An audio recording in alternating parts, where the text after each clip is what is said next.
Welcome, everybody, to Dead Talk Live. And today we welcome Graham McTavish, who plays Sir Harold Westerling in HBO's House of the Dragon, which just concluded its first season this past Sunday. Graham, thank you so much for being our guest here today. Congratulations on the huge success of the first season of House of the Dragon. Now that season one is complete, what are your feelings on the success of this first season? Well, first of all, thanks for having me on. Absolutely. Yeah, it's a strange thing whenever you're involved in something that is, really popular or successful with the audience. You don't really imagine it at the time. When you're making it, you sort of live in a strange bubble, I think. And you almost daren't hope that it's going to be as successful as this has been. It was the same with Outlander. When you're making these sort of things, you're just surrounded by people who are in the same bubble as you. We're working hard. We're trying not to let the source material or the fact that there was a very, very, very successful previous series called Game of Thrones that came before us. And we tried not to let that interfere too much with what we were doing. But once it came out, you have no control over it after. No. And you just hope for the best. And it seems to have worked out. I'm absolutely excited. Yeah. Gauging on everybody's reaction, I think it even exceeded HBO's expectation. Now, when you booked the role of Harold Westerling, were you a fan and familiar with the previous show you mentioned, Game of Thrones? Yeah, absolutely. I'd seen all of Game of Thrones. In fact, I was a huge fan right from the very first season. And, it was something that I'd wanted to be a part of while they were making it. It was just that because I was doing The Hobbit, and then I immediately went on and did Outlander, and then I was doing Preacher, it meant that it was just impossible.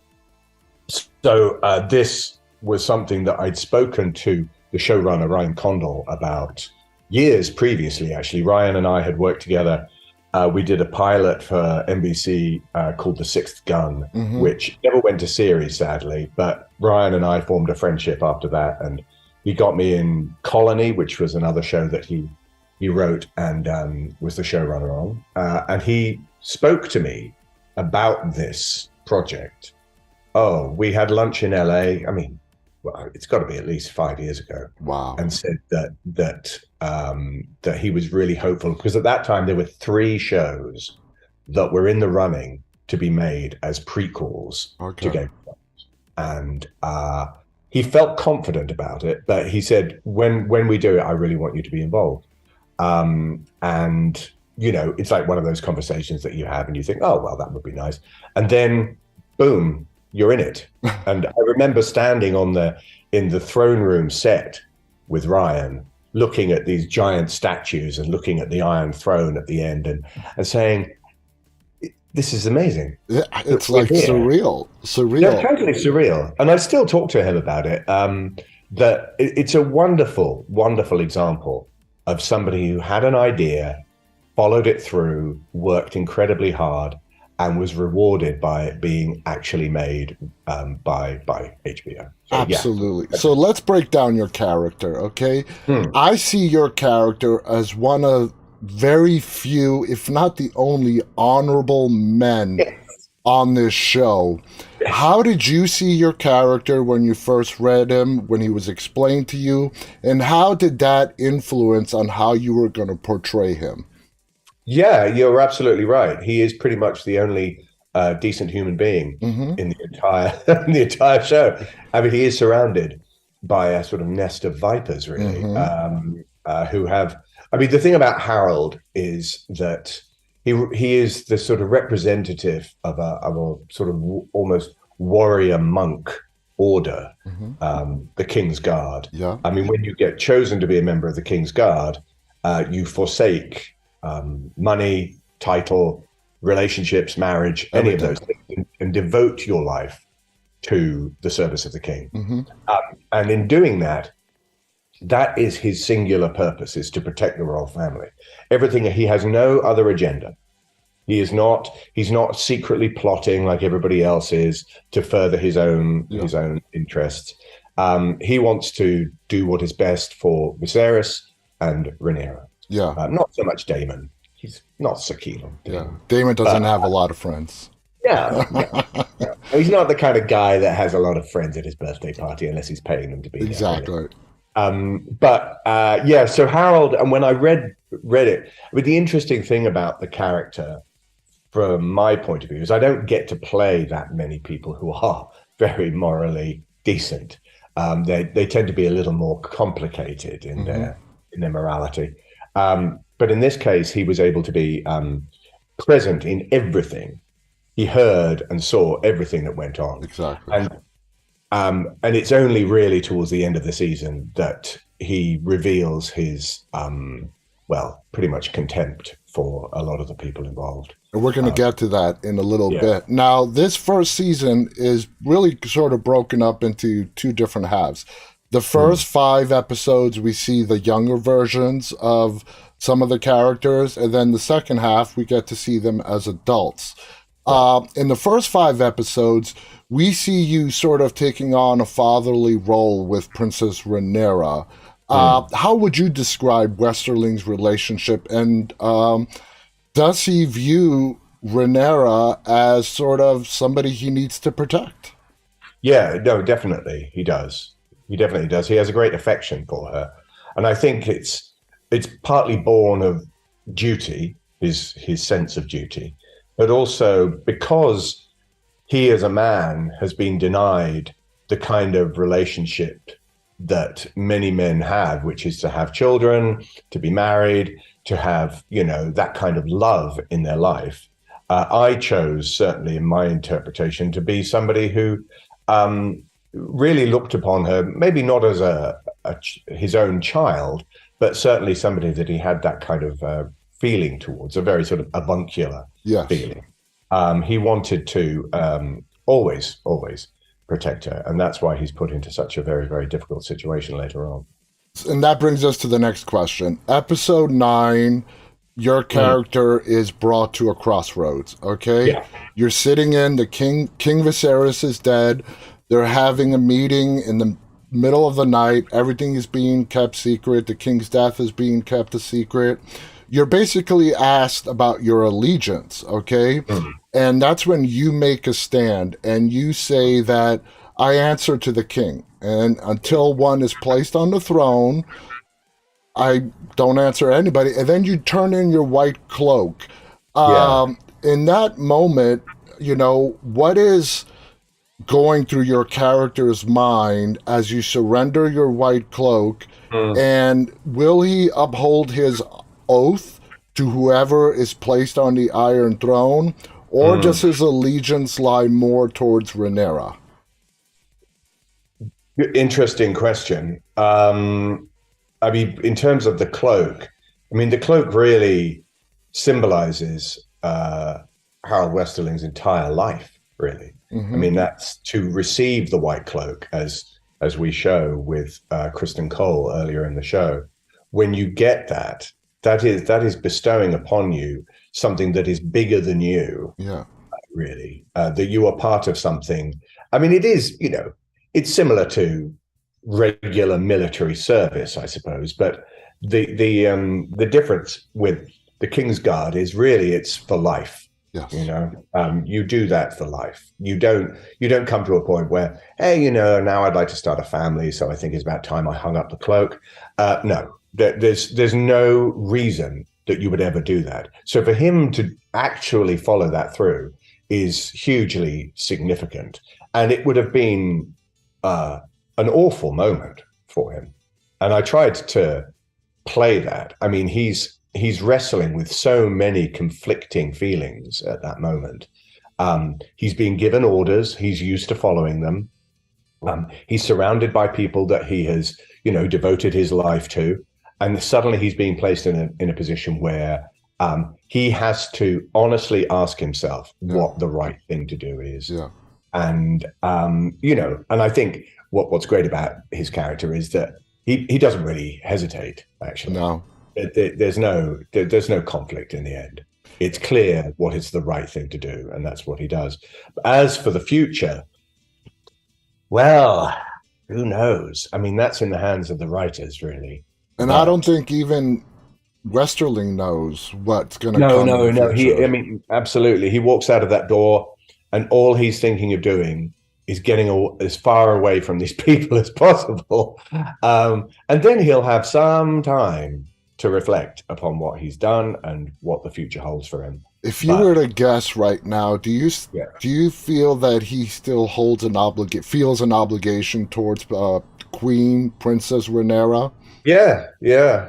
I mean, I don't think it would be possible for him to forget that or move on from that. It's been, he has quite literally been a part of her life since she was born. Yeah. So you can't just switch that off. And I don't think when he's walking away that he's walking away from her. He's walking away from a situation that he was asked to be put in that he just couldn't follow through on. Absolutely. And this is a big credit to your acting. That really came through in your nonverbal expressions in that room in the middle of the night. Just the look of disdain that you had of what was going on in secrecy, them trying to place Aegon on the throne, locking people in their rooms. It was no dialogue in that point that came through your mouth, but just the look of disdain, how you just did not approve of how this was being done in secrecy. I mean, excellent job. I mean, what kind of mindset did you go into to just bring that nonverbal acting to life? Well, I mean, really, thanks for saying that, but it's really about really listening to what the other actors are saying. Yeah. I mean, that does your job for you. If you actually pay attention to what is happening and you're paying attention to it as the character, then there can only be really one reaction. And with Westerling, up to that point, there were plenty of moments where he felt disdain, and felt disappointment, and maybe even anger. I mean, one of the earlier ones was when he saw Daemon sitting on the Iron Throne. So he's not, sometimes he lets those things through, but he really does cultivate a mask, really, most of the time, of indifference. And that's partly what is, I guess, so shocking, not just in terms of the story, but to the other characters, because they're used to Westerling simply being essentially a function in the room. He's just like a dog, do that, do this, come here, fetch, sit. Not a threat. Yeah. Not a threat at all. And for him to do that will definitely leave a mark on them. And also, he's a very, very skilled warrior. Yes. And somebody who commands respect among many people. So they'll be a little bit concerned, I think, with his departure. Now, one of the most compelling things about this franchise is, going even back to Game of Thrones and into House of the Dragon, is that no character is safe. I mean, that's very true. Your character can be out just like that. When you booked the role, did you know you were going to make it through the first season alive? I did. Yes. Okay. I did. Okay. Yeah, Ryan made that very clear. Yeah. And I mean, you're right. People are getting killed off all the time. I can't remember who. There was a couple of people who got the chop that weren't expecting it, I think. But then, and listen, I mean, Ryan could easily say that to me. Oh, yeah, Harold survives till the end of the first season. But equally, halfway through the season, he could go, you know what, Graham, we've decided that that Harold is going to die in episode 6. So, you're never sure. And that's one of the great things from a viewing point of view. I mean, right from when I first saw the first season of Game of Thrones, when Sean Bean gets beheaded, that was just so shocking. I mean, Yeah. Nobody saw that coming. And No. going back to that again, that episode, that pivotal episode for your character in that room in episode 9, I think it really sets up your character for a lot of growth moving on into the second season. Yes. I'm very fascinated to see where they take Westerling moving forward. They could go in so many different directions, but I know. now let's remove you as being a part of the show, and let's just talk as fans for this next question. Let's talk about Queen Allison. Older Allison is played by Olivia Cooke, brilliant actress.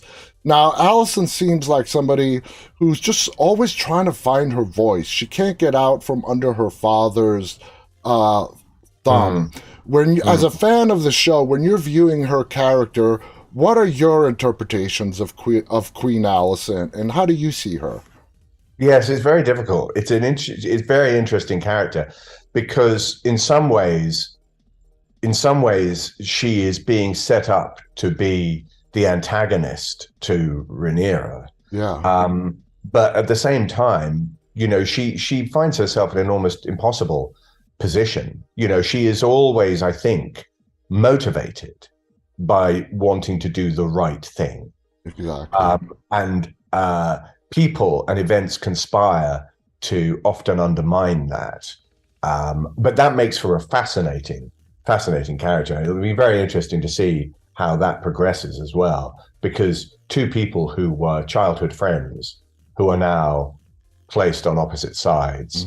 I mean, this kind of thing runs through so many stories and so much real history. What happened in the American Civil War, for instance, when families were divided, people who'd grown up together suddenly facing each other on opposite sides of the battlefield. It's a similar kind of conflict for her. Absolutely. To try and reconcile. So I think, it'll be very interesting to see where that leads. I've heard a lot of people say that one of the biggest differences so far from Game of Thrones to House of the Dragon is there is much deeper character development in House of the Dragon. And I absolutely agree with that. Yes. What are your thoughts on the writing of the characters, your character, and how, each one was developed? They took their time. They didn't rush it through. No, absolutely right. I mean, I've compared it before really to the sort of, it's a family drama, really.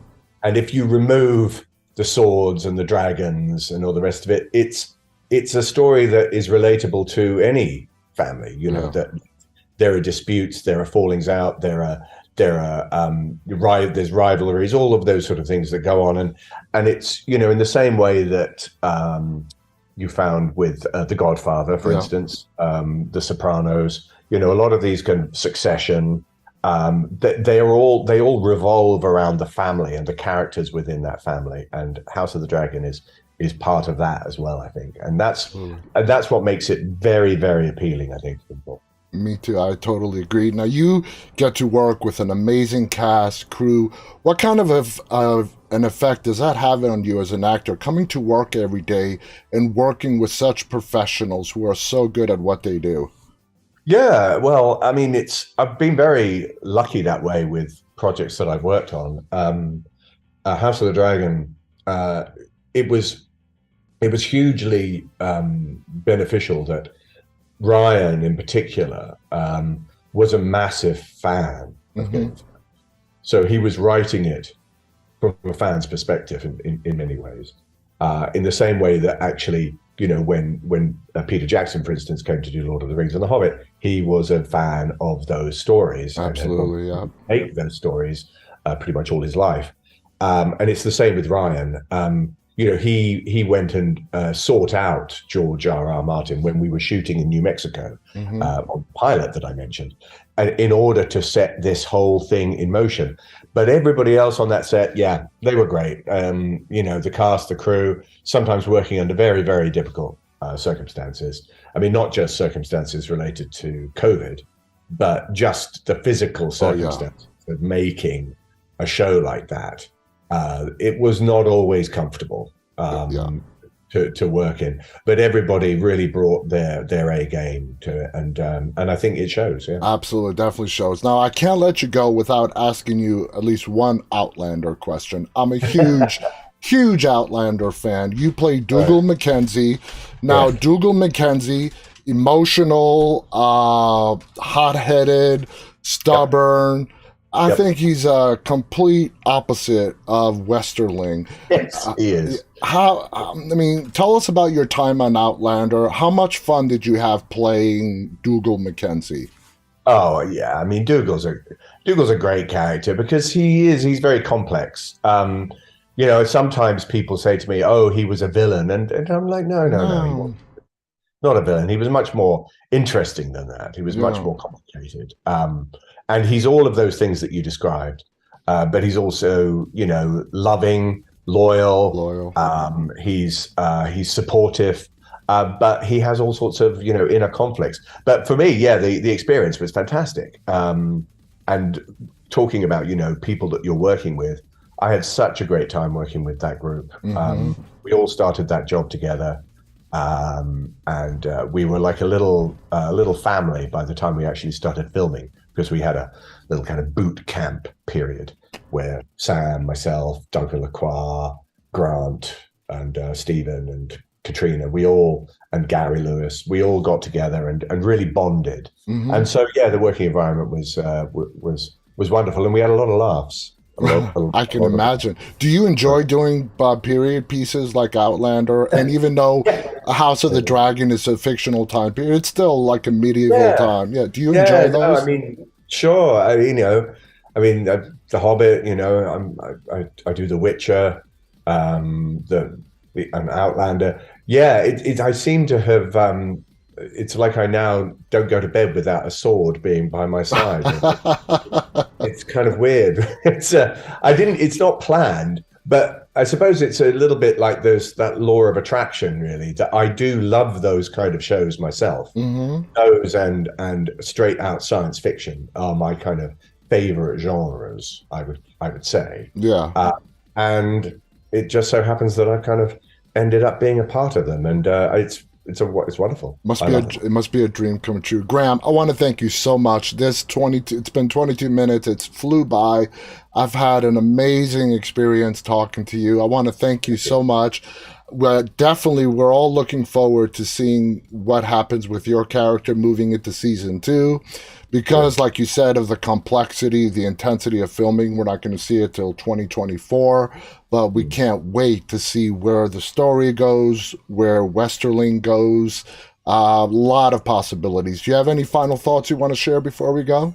Well, no, I mean, only that I look forward to that just as much as you do. And I look forward to talking about that again in the future. Absolutely. We look to having you back and talking about it. I want to thank our audience, those of you who are tuning in live and those of you who will be watching this later on. On behalf of Graham McTavish and myself, stay safe and stay walking. Goodbye, everybody. Thank you.